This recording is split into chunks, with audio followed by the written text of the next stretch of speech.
이번 주에는 과총 창립 50주년을 기념해서 세계 과학기술인 대회가 열렸는데요. 이번 대회 의미와 또 한국 과총의 역할 등에 대해서 알아보겠습니다. 한양대학교 과학기술정책학과 김상선 교수와 함께하겠습니다. 어서 오십시오. 안녕하세요. 네, 지난 13일에서 14일 이틀 동안 코엑스에서 세계 과학기술인 대회가 열렸는데요. 이 대회가 어떤 대회인가요? 네, 이번 대회는 이제 한국 과총 창립 50주년 기념해서 열린 대회인데요.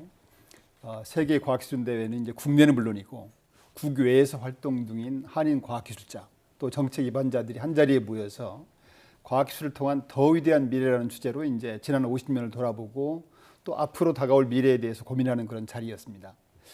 이번 대회가 이제 세계 각국에 흩어져서 활동 중인 한인 과학자 디아스포라 대회다 이렇게 말할 수가 있겠습니다.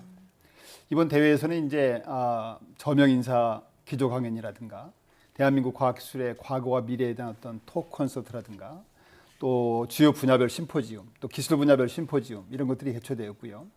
특히 세계 각국에서 활동하고 있는 그 젊은 과학도 영 제너레이션 포럼이 또 있었고요. 또 대한민국 최고 과학기술인상 이런 그 다양한 행사가 진행이 되었습니다. 네, 전 세계에서 활동 중인 동포과학자들이 한 자리에 모여서 더 의미도 깊고 그동안 네. 보지 못했기 때문에 의견도 나누지 못한 부분도 있었을 텐데 여러 가지 좀 의미가 있었을 것 같은데요. 나라 밖에서 활동 중인 재외 동포과학자의 현황이 지금 어느 정도나 되는 걸로 집계됐나요? 네, 현재 전 세계 각국에서 활동하고 있는 재외과학자 전체 규모는 명확히 물론 파악하기 힘들겠죠. 예. 그런데 이제 각 그 미국이나 EU나 일본이나 중국 이런 나라의 재외 동포 과학자 협회라는 단체가 구성이 돼 있어요. 그래서 거기에 이제 정식으로 등록되어서 활동하시는 과학자분들이 지금 대략 한 18개국에서 2만여 명이 지금 참석을 하고 있습니다. 예. 물론 실제는 이보다 훨씬 더 많은 규모라고 생각이 되고 있습니다. 예를 들어서 이제 전 세계 과학기술 투자의 한 50%, 한 40%쯤 쓰고 있는 미국 과학기술 강국인 미국의 경우는 재미 한인 과학기술인 협회에 약 한 7천여 명의 동포과학자가 지금 참여를 하고 있고요. 전 주에서 있는데 매년 한 1,000여 명 정도가 모여서 한미 학술대회를 UKC라고 하는데요. 개최해서 이제 과학기술자라든가 정책 기반자들이 한 자리에 모여서 교류하고 있고 또 수학 경시대회라든가 장학사업 같은 걸 또 해요. 그래서 이제 교포사회에서 과학기술계뿐 아니라 교포사회의 어떤 구심점 역할을 담당을 하고 있고요. 미국 이외 지역에서도 유사한 활동들을 하고 있는데 예를 들어서 이제 EU 같은 경우는 미국보다는 규모들이 작을 거 아니겠습니까? 그러니까 영국, 독일, 프랑스, 스위스 이런 나라들이 모여가지고 EKC라고 해서 이제 유럽 코리아 학술 대회를 하고 있고요. 아시아권에서는 이제 일본이라든가 중국, 대만 이런 나라들이 모여서 또 아시아 한국 학술 대회 이런 활동들을 하면서 양국 간의 교류 협력 방안을 논의하고 있습니다. 예. 이 외에도 이제 특히 젊은 과학자를 대상으로 해서 영 제너레이션 포럼이라고 YG 포럼이라는 걸 개최하고 있는데요. 이게 굉장히 의미가 큽니다. 국내외 많은 과학자들이 모여서 세계화 시대에 우리나라가 과학을 선도할 수 있는 방안을 많이 마련할 수 있었을 것 같은데 네. 어떤 내용들이 주로 오갔나요? 이제 예전에 저희가 70년대, 80년대에는 우리 과학기술계에서 제일 필요한 것들이 해외 인재 유치였습니다. 예. 근데 정작 이제 해외 과학기술계에 직접적으로 이렇게 교류할 수 있는 창구가 없다 보니까 해외 우수 인재 유치가 상당히 어려웠어요. 그때는 이제 재외 동포 과학자 협회를 통해서 해외 우수 인재를 유치하는 굉장히 그 좋은 창구 역할을 담당을 하고 있었고 실제로 또 재외 과외를 통해서 많은 인재도 유치가 되었습니다. 예. 근데 그렇지만 지금은 이제 우리도 과학기술력이 크게 신장이 됐고 R&D 활동이 활발해지면서 각 대학이나 출연기관 이런 데가 이제 기업도 마찬가지고 직접 해외 과학기술계와 연결할 수 있는 창구가 마련됨에 따라서 상대적으로 이제 이 재외 과외를 통한 해외 우수 인재 유치 이런 역할은 많이 축소가 되고 있습니다. 그렇지만 우리가 이제 필요한 기술을 찾는 일이라든가 또 우리가 개발한 기술을 해외에 세일즈하는 기술이 필요한 그 유저를 찾는 역할을 한다든가 또 공동 연구 파트너를 찾는다든가 또 관련 정보를 찾는 일 이런 어떤 다양한 협력 수요가 증대되고 있어서 앞으로도 아마 재외 과협, 동포 과학자를 통한 협력이 굉장히 중요할 것으로 보고 있습니다. 그러니까 이제 동포 과학자를 우리 과학기술 협력 파트너로 활용할 뿐 아니라 그 사람을 통해서 그 사람이 속해 있는 그 나라 과학기술계를 협력을 촉진할 수 있는 그런 것들이 저희들이 장점이라고 보고 있고요. 근데 한 가지 조심할 점이 있다면은 이제 그분들이 그 나라 국민으로 훌륭하게 지금 살고 있잖아요. 예. 그분들한테 피해를 주는 일은 없어야 되겠다. 그러니까 철저하게 우리나라와 그 나라 간에 윈윈할 수 있어야 되고 거기 있는 동포과학자한테도 도움이 될 수 있어야지 그냥 뭐 순수하게 뭐 애국심에 호소해서 협조해달라 이런 것은 좀 조심해야 되겠다 생각이 들고요. 참고로 지난 2000년에 그 대만계 미국 과학기술자 리 벤허라는 사람이 있었는데 그분이 이제 대만계 미국 과학자예요. 그래서 로스 알라모스라고 하는 연구소에 근무를 하고 있었는데 이분이 그 핵무기 개발 정보를 빼돌린 혐의로 간첩 혐의로 체포가 돼서 상당히 그 미국과 대만, 미국과 중국 간에 좀 안 좋은 데 있었는데 이런 것들을 많이 참조해서 행여라도 그런 일이 없도록 철저하게 투명하게 협력을 활성화시켜 나가야 된다고 보고 있습니다. 예. 그리고 앞서서 젊은 과학자를 대상으로 한 포럼이 개최되고 있다고 이제 또 앞서 잠깐 네네. 언급을 해주셨는데 네. 젊은 과학자 관련 행사에 대해서 조금 더 자세히 좀 설명을 해주시죠. 해외 동포과학자는 사실 그 나라 국적을 소유한 그 나라 국민입니다.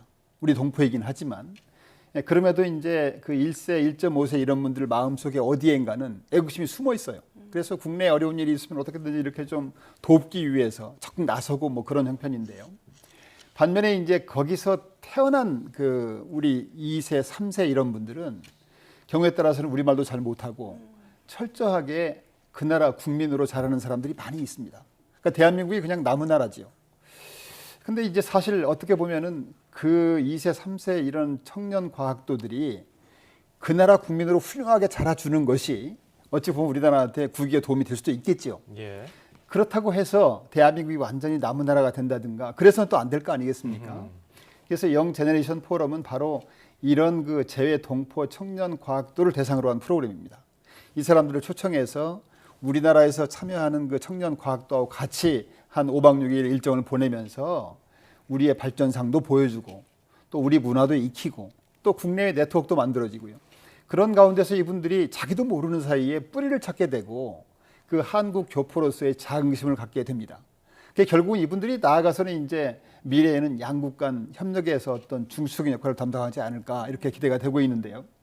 그런 의미에서 볼 때는 이 영 제너레이션 포럼은 앞으로도 계속 이런 사업은 확대 발전시켜서 그 자라나는 2세로 하여금 대한민국과 그 나라 간의 협력의 어떤 역할을 잘할 수 있도록 지원하면 좋겠습니다. 예.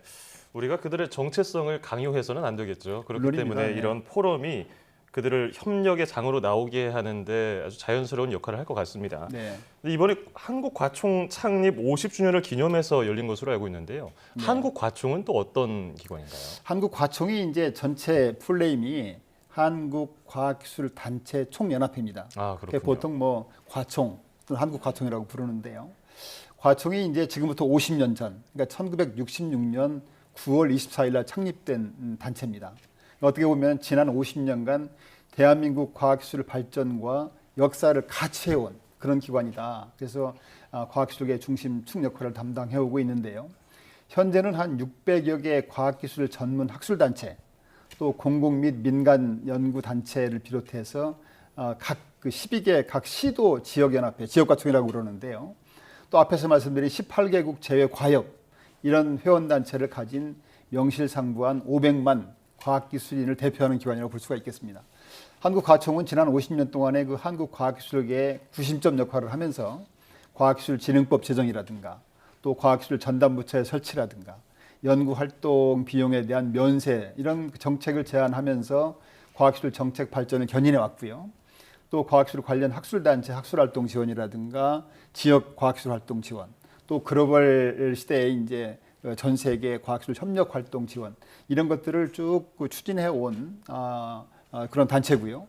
또 최근에는 이제 원로과학기술을 통한 어떤 봉사 활동도 지금 많이 하고 있고요.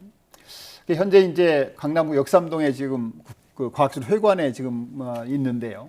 아시다시피 지금 과학기술 중심 사회가 되면서 과학기술 역할이 커지기 때문에 앞으로 한국과총의 역할이 지금까지 50년보다도 훨씬 더 많아지지 않을까 또 그렇게 기대를 하고 있습니다. 예. 이번 대회에서 또 우수 과학자에 대한 시상도 있었어요. 대한민국 최고 과학기술인상. 네. 어떤 의미를 지니는 상인지도 좀 정리해 주시죠. 이름이 이제 대한민국 최고 과학기술상이지 않습니까? 네. 그래서 한국을 대표할 수 있는 연구 개발 업적이라든가 기술 혁신을 성취한 과학기술인에게 주는 상입니다. 2003년에 만들어졌는데요. 매년 한 2분 내지 3분을 선정해서 수상을 하는데 지금까지 한 36명 정도가 선정이 됐고요. 금년까지. 금년에는 이제 포항제철의 포스코의 권호준 회장님하고 또 기초과학연구원의 나노입자연구단 단장이신 현택환 박사 두 분이 선정이 되었습니다. 참고로 이제 대한민국 최고 과학자상은 상의 이름에 걸맞게 아마 상금도 제일 클 겁니다. 예. 1인당 3억 원을 주는데요. 그런 큰 상이기 때문에 그동안의 업적을 참 또 제가 기리고 또 그분들이 앞으로도 더 열심히 잘 해주지 않을까 그런 기대를 하고 있습니다. 예, 다들 자라온 환경도 다르고 성격도 다르지만 과학이라는 교집합을 통해서 네. 더 발전하는 방안이 마련됐으면 좋겠네요. 자, 지금까지 국내외에서 활동 중인 과학기술자들이 한자리에 모인 세계과학기술대회와 그리고 창립 50주년을 맞은 한국과총에 대해서 알아봤습니다. 지금까지 한양대 김상손 교수와 함께했습니다. 고맙습니다. 고맙습니다. 감사합니다.